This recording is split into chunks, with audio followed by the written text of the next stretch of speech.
Welcome back to the channel, guys. Nice to have you. So a little while back I bought this big spool of 0.8 mil, a 0.8 mil I should say.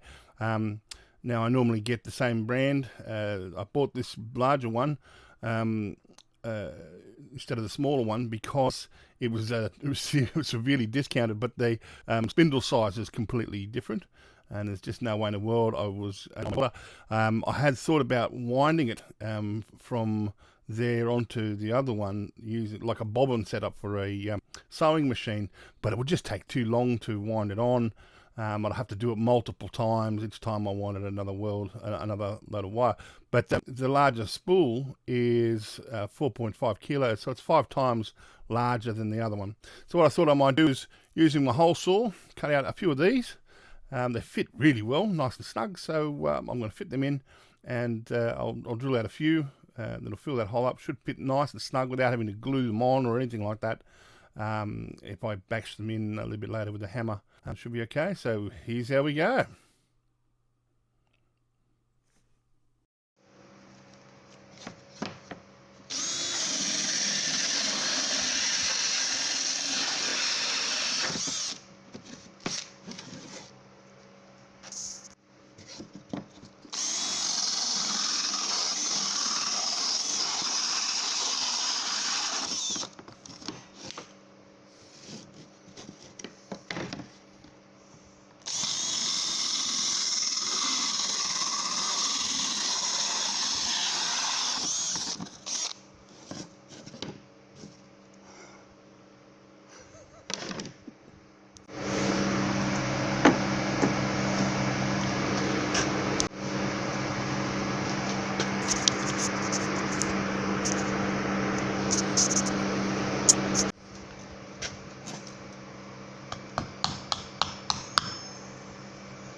Hacking farts.